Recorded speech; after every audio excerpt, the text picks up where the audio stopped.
Hey, good evening. Today's Bible study comes from Mark chapter 8, verses 22 through 26.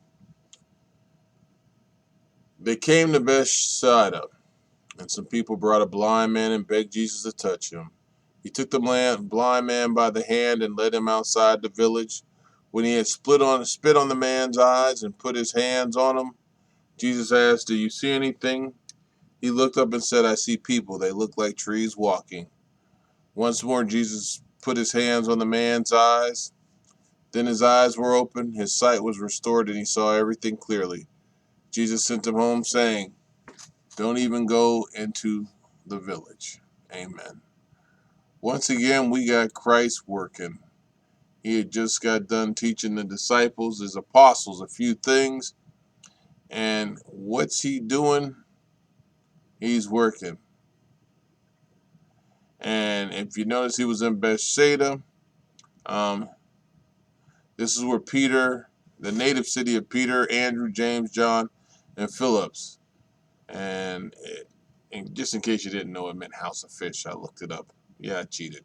And it was over by Galilee. He was in the same vicinity, and they brought this blind man to him, and they wanted Jesus to touch him because his touch had been healing, and they had faith that he could do what he had been doing, and they knew that he could do what he had been doing. So they brought this blind man to him.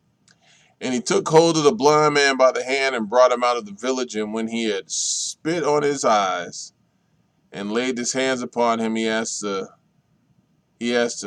"Seest thou aught?" He just asked him, can he see? This was, in all probability, when he took him away, was for privacy. Jesus was not trying to show off.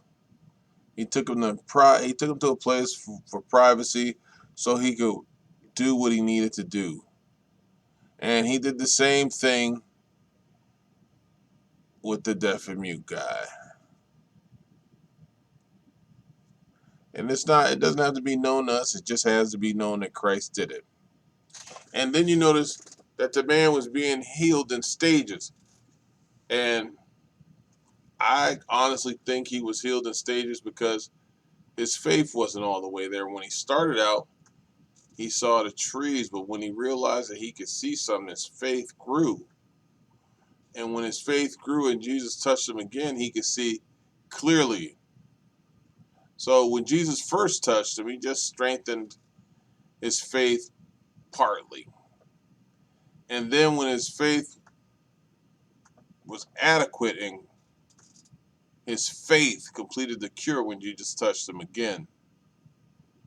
And then Jesus says, and he looked up and said, "I see men, for I behold them as trees walking." Hmm. Like I said, I still think it was this man's lack of faith that didn't let him see at first. Because you notice in the next verse it says, "Then again he laid his hands upon his eyes, and he looked steadfastly and was restored and saw all things clearly."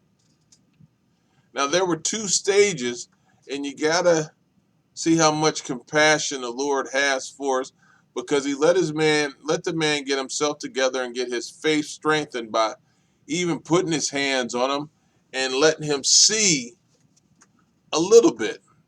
But then once he started seeing, his faith started growing, and he knew that he was being blessed. And when he got the first part, his faith was almost immediately there. It was immediately there because on the second touching, he was immediately cured. And the cure was complete. And then he sent him his way to his home, saying, "Do not enter into the village." He commanded the blind man, "Don't go to the village."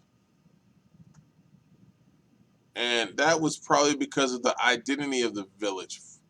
He was forbidden to enter, namely Bethsaida. Jesus was reported in Matthew to have said things of, "Woe unto thee Bethsaida, for if the mighty works had been done in Tyre and Sidon, which were done in you, that's Bethsaida he talking about, they would have repented long ago in sackcloth and ashes.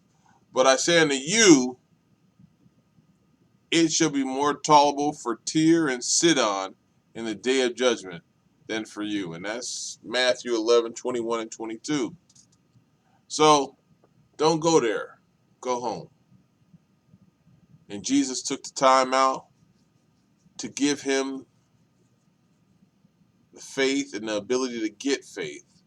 And he had compassion on him because the man wasn't ready when he got there, but Jesus got him ready. Amen.